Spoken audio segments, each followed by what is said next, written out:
अस्सलाम वालेकुम जी, मैं हूं ज़िया बलोच। सामीन, सुप्रीम कोर्ट में बहुत सारे मुकदमात हैं जिनकी बराह रास्त समाअत हो रही है। इसके बहुत सारे फ़ायदे हुए हैं। एक फ़ायदा ये हुआ है कि अवाम को बराह रास्त उस मंज़र और माहौल को देखने का मौका मिल रहा है। उन्हें अंदाज़ा हो रहा है कि उनके वुकला किस तरीके से दलाइल दे रहे हैं और उनको जजेस साहबान का भी अंदाज़ा हो रहा है, किस तरीके से सवाल-ओ-जवाब करते हैं, किस तरीके से वो दूसरों को जनाब सनद करते हैं, किस तरीके से डाँटते हैं, किस तरीके से हौसला अफ़ज़ाई करते हैं और फैसलों की तरफ वो जाते किस तरह हैं। ये ऐसे में जनाब हमारे chief justice of Pakistan justice Qazi Faez Isa साहब के बहुत सारे तज़ादात भी सामने आ रहे हैं। अच्छा, एक तो वो है जिसकी निशानदेही सिद्दीक जान साहब ने की है। उन्होंने जनाब चीफ जस्टिस काज़ी फ़ाइज़ ईसा साहब के हवाले से जो उन्होंने अपने रिमार्क्स दिए कि मैं सोशल मीडिया नहीं देखता, इस हवाले से उन्होंने तकरीबन पोस्टमार्टम कर दिया है। ये मामला क्या था? ये असल में मामला ये था कि चीफ जस्टिस साहब से कहा गया कि पीटीआई के साथ बड़ा जुल्म हो रहा है, ज्यादती हो रही है, पूरा पाकिस्तान देख रहा है। उन्होंने कहा हो रहा है, कौन देख रहा है जनाब? आप उनसे कानूनी बात करें, आईनी बात करें। उन्होंने कहा जी कि जो तजवीज़ कुनिंदगान है, तायद कुनिंदगान हैं, जो उम्मीदवार हैं, उनको गिरफ्तार किया जा रहा है, उनको आरोज के दफ्तर में आने की इजाजत नहीं है, बाहर पुलिस का इज्तिमा होता है।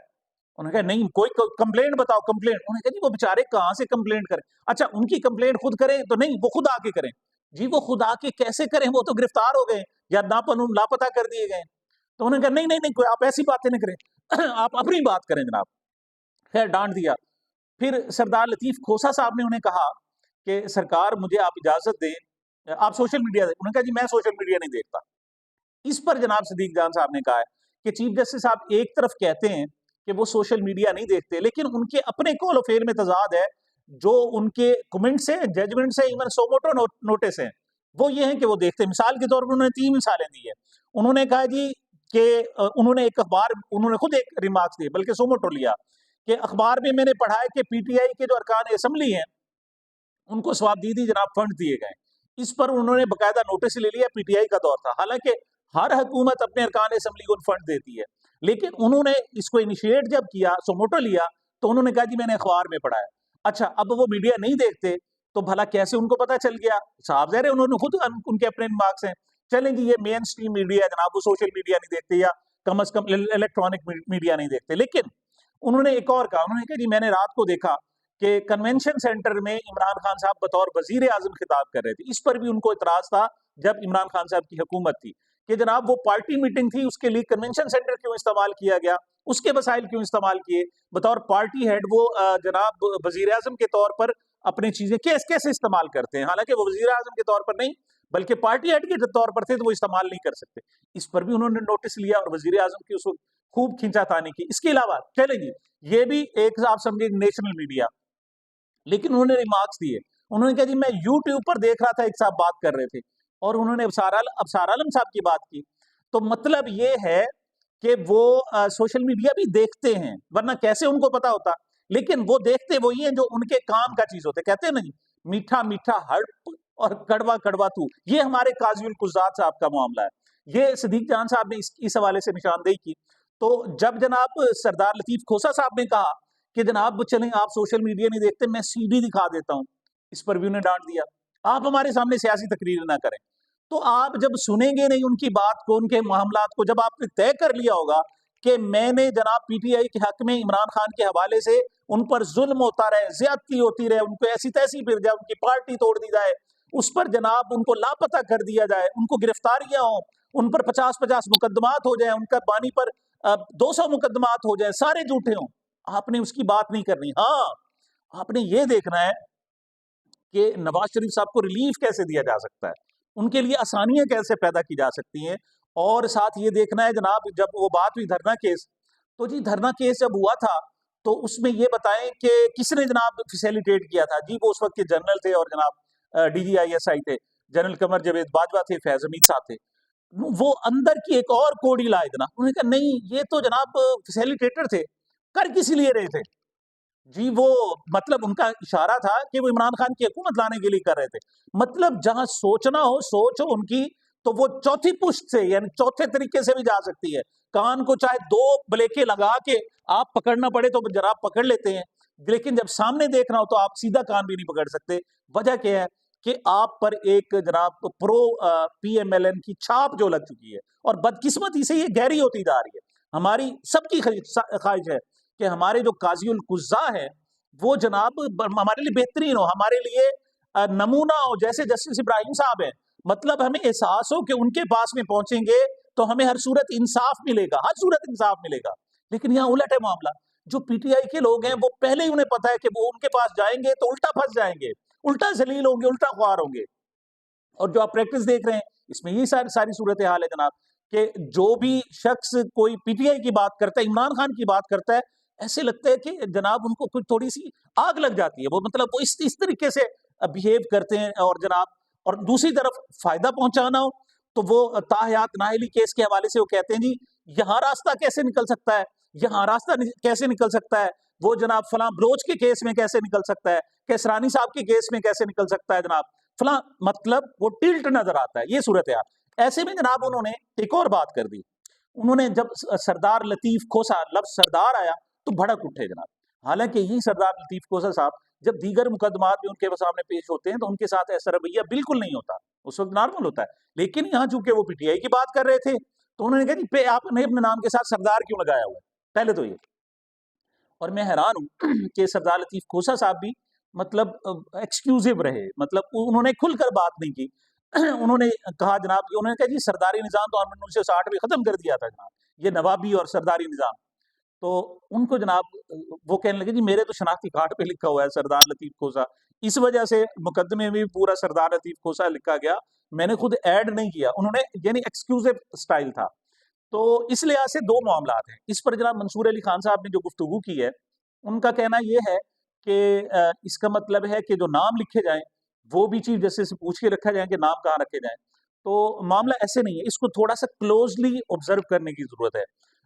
जहाँ तक वो कह रहे हैं, चीफ जस्टिस साहब कह रहे हैं कि हमारे यहाँ सरदारी और नवाबी हो, तो उसके 2 पहलू हैं। एक तो ये है कि जो मुआशरे में आपने निज़ाम मुसल्लत किया हुआ है, सरदाराना, जागीरदाराना, सरमायादाराना निज़ाम, वो मुसल्लत किया हुआ है, वो तो बिल्कुल किसी तौर पर दुरुस्त नहीं है।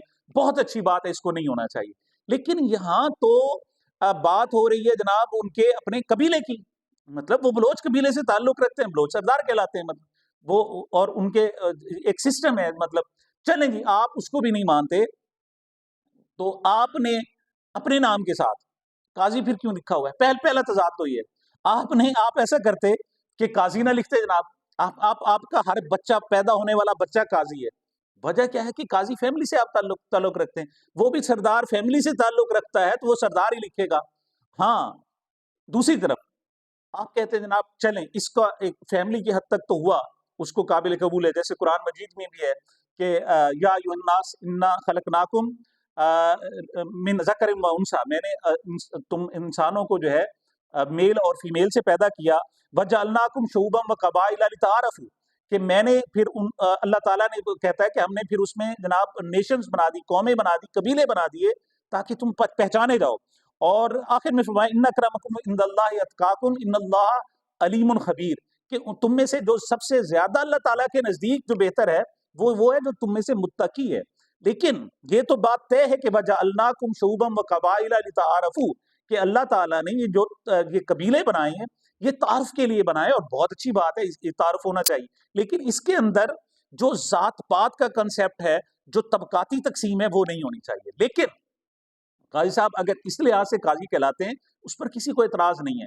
लेकिन अगर आप सिर्फ ये है कि सरदारी और नवाबी, तो आप ये बताएं कि आपके सामने my lord my lord my lord कहा जा रहा है और आप बड़े खुश हो रहे हैं जनाब, वाह वाह वाह। किसी को डांटते हैं जनाब, वो फौरन जनाब माई लॉर्ड एक्सक्यूज मी, माफ कर दें जनाब, सॉरी जनाब, माई लॉर्ड माई लॉर्ड।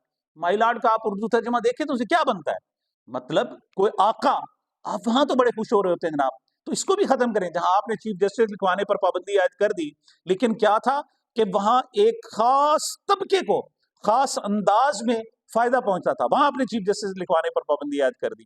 अच्छा, लेकिन यहाँ पर आप माई लॉर्ड पर भी पाबंदी लगाएं। सुना था कि जनाब उन्होंने कुछ कहा जी माई लॉर्ड कहना मना है, लेकिन अब तो कौम देख रही है जनाब, बराह रास्त देख रही है, माई लॉर्ड कहा जा रहा है जनाब, पुकारा जा रहा है। तो आप इस तरीके से जब टिल्ट करेंगे, आप जब देखेंगे कि इमरान खान की जहां भी बात आए आप उन पे चढ़ाई कर देंगे, तो हथौड़ा लेके आप पिल पड़ेंगे जनाब, और उनको ज़लील करेंगे।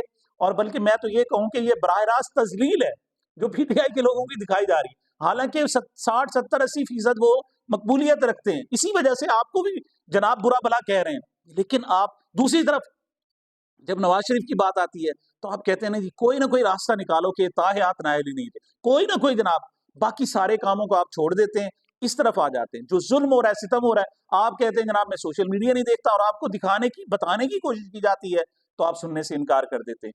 जब ऐसी सूरत हाल हो, इस हद तक जनाब आपके यहाँ तज़ादात हों कि जैसे सदीक जान साहब ने कहा जनाब कि ये इस तरीके से होना नहीं चाहिए। इससे होगा क्या कि लोगों में शकूक व शुबहात पैदा होंगे।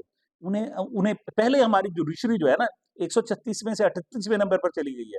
क्यों? कि लोगों को यकीन नहीं है कि वो अदालत में जाएँगे और उनको इंसाफ मिलेगा। और जब उनको पता हो कि नहीं जी, एक पार्टी को और एक शख्स को दबाना है, ज़लील करना है, और उनको ये रिज़ल्ट्स मिलेंगे, तो वो अच्छे जज़्बात नहीं रखेंगे। मेरी एक मरतबा फिर जनाब काज़ी उल क़ुज़ा साहब से दरख्वास्त है कि प्लीज़ ये भी इंसान है, सिर्फ नून लीग वाले इंसान नहीं है, ये लोग भी इंसान है, इनकी तरफ भी देखा जाए। अल्लाह के बाद आप हैं जिन्होंने इंसाफ देना है, और आपका ये रवैया ये होगा, तो फिर लोग कहाँ जाएँगे, किस तरफ जाएँगे? अल्लाह ताला तो इस तरह नहीं करता, वो तो इंसाफ इंसाफ देता है, और आपसे इंसाफ की उम्मीद है लोगों को। इंसाफ अल्लाह ताला की जनाब ये खसूसियत है, जो अल्लाह ताला ने आपको ये मनसब अता किया है। तो मैं समझता हूँ कि सरदार लतीफ़ खोसा साहब की इस हवाले से कि वो जनाब उसके साथ सरदार लिखा हुआ है, तो आप भी काज़ी ख़त्म करवा दें।